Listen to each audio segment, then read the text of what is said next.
안녕하세요. 팀알파의 권오성입니다. 저희는 교차로 신호를 통적으로 제어할 수 있는 시스템을 만들어 보았습니다. 목차는 다음과 같습니다. 현재 국내 교통 신호 방식으로는 주로 시간 제어식 신호를 사용합니다. 이 시간 제어식 신호 방식은 특정 시간별, 상황별 신호 주기를 미리 저장해 놓고 해당 상황이 되면 미리 지정해 놓은 신호를 적용하는 방식입니다. 이렇게 고정된 신호로 제어를 하면 교통량이 전체적으로 많은 경우에는 적절히 신호가 배분될 수 있으나 실제로 실시간으로 변하는 교통량에는 효율적인 대응을 하지 못합니다. 실제 차량 운행 시 다른 차선의 교통량이 적음해도 고정식 신호로 인해 정해진 신호 순서를 모두 기다리게 되는 경험을 종종 하셨을 것입니다. 저희는 강화학습을 이용하여 이런 문제를 해결해 보고자 했습니다. 자, 그러면 강화학습에 대해 한번 알아보겠습니다. 저희가 사용한 모델은 딥큐 네트워크로 주어진 상태에서 최적 행동을 선택하도록 학습하는 모델입니다. Q러닝의 목표는 상태 행동쌍에 대한 Q 함수를 학습하는 것이며, 이때 최적의 Q 값은 아래의 벨만 방정식을 통해 정의됩니다. 여기서 S와 A는 각각 현재 상태와 취한 행동, X'과 A'은 다음 상태와 다음에 취할 행동을 의미합니다. R은 현재 상태에서 얻은 보상, 감마는 미래 보상을 얼마나 고려할지 결정하는 디스카운트 팩터입니다. 이 방정식은 현재 상태에서 행동을 취한 후에 즉각적인 보상 R과 연속된 미래 상태에서 얻을 최대 보상을 더하여 Q 값을 계산합니다. 전체적인 시스템 구성은 이와 같은데, 3D 교통 시뮬레이터에서 교차로의 현재 상태를 가져오고 객체 인식 모델을 사용하여 차량을 인식하고 추적하여 리워드를 계산하는 구조입니다. 먼저 차량을 생성하고 도로의 상태를 가져올 시뮬레이션 환경이 필요한데, 저희의 경우 카를라 시뮬레이터를 선택했습니다.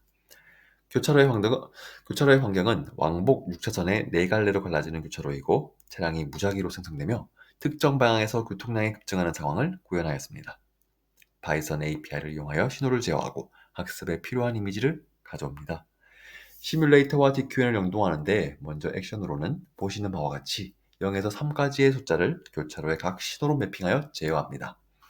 스테이트는 교차로의 각 방향에서 얻은 카메라 뷰의 이미지를 전처리하여 강화학습의 CNN 네트워크의 입력으로 넣어줍니다. 학습에 필요한 리워드는 교차로 이미지에서 차량 객체를 탐지하고 추적하여 추출한 차량 대기 정보로 구합니다. 우선 차량 객체 탐지를 위해서 욜로 모델을 사용했습니다. 이를 통해 이미지로부터 차량 카테고리의 객체를 탐지하고 객체의 위치와 컨피던스 레벨 값을 구할 수 있습니다.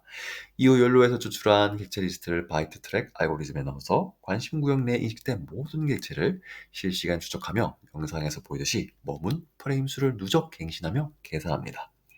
최종적으로는 최종적으로 리워드는 특정 상황에서 앞서 계산된 프레임 수의 총합에 음수를 취하여 교차로 내에서 대기하는 시간을 최소화하도록 하였습니다.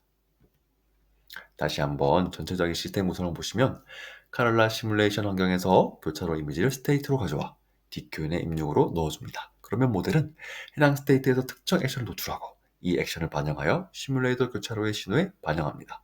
이후 교차로 환경이 변하면 새 교차로 이미지를 가져와 여기서 욜로 바이트 트랙 알고리즘을 이용해 강화학습에 필요한 리워드를 계산합니다. 새로운 교차로 이미지와 리워드를 모델에 넘겨주어 리워드를 최대화하는 액션을 선택할 수 있도록 학습합니다. 이렇게 모델을 설계한 후 실제로 학습을 진행한 결과입니다. 초반에는 에피소드당 모든 장면의 리워드, 즉 대기 시간의 총합이 크고 에피소드마다 차이도 큰 것을 볼 수 있습니다. 이는 아직 최적의 액션을 찾지 못했고 많은 탐험을 통해 찾아가는 과정입니다.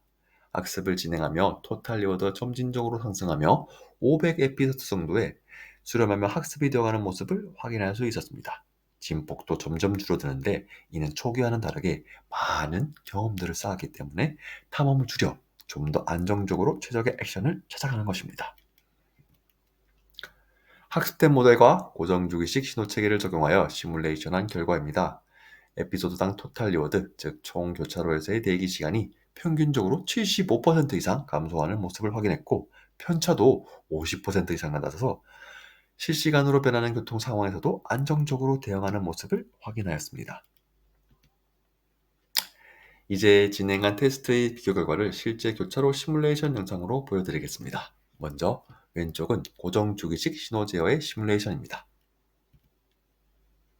많은 차량들이 남북 방향 도로에서 많이 기다리고 있음에도 불구하고 신호의 순서는 고정되어 있기 때문에 직후에 동서 방향 차선의 지구 신호, 자외선 신호가 주어지는 상황입니다. 게다가 더 빠져나갈 차량이 없음에도 신호 길이가 길어 시간제로 낭비가 되고 있는 모습이죠.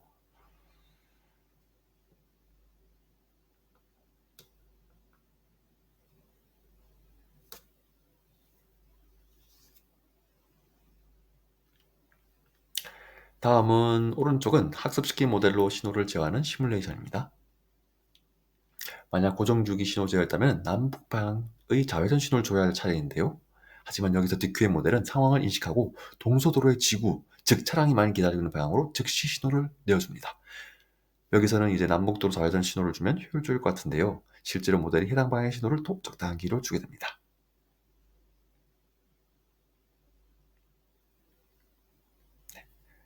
다음은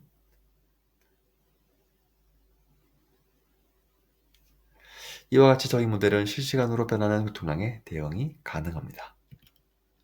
결론적으로 강화학습을 이용하여 고정주기식 신호보다 훨씬 대기 시간이 짧고 효율적이라는 것을 증명하였으며 예측 불가한 차량 통행량에도 즉각 대응할 수 있다는 것을 확인하였습니다. 다만 더욱 정밀하고 효율적인 학습을 위해서는 스테이트로 연속적인 프레임을 입력받고 배치 사이즈를 늘릴 필요가 있는데 리소스의 한계가 있었습니다. 앞으로의 발전 방향은 다양한 교차로의 형태와 교통량, 날씨와 같은 여러 환경에서 학습시켜 모델의 일반화 능력을 높일 수도 있을 것입니다. 이번 프로젝트에서는 단일 교차로에서 적용을 하였는데 도시의 전체적인 교차로에 다중의 에이전트로 각 교차로의 상황을 학습하며 상호작용한다면 전체적으로 최적화된 신호체계를 만들 수 있을 것입니다. 이상으로 팀 알파의 프로젝트 강화학습 기반 교차로 동적 신호 제어 시스템 소개를 마치겠습니다. 감사합니다.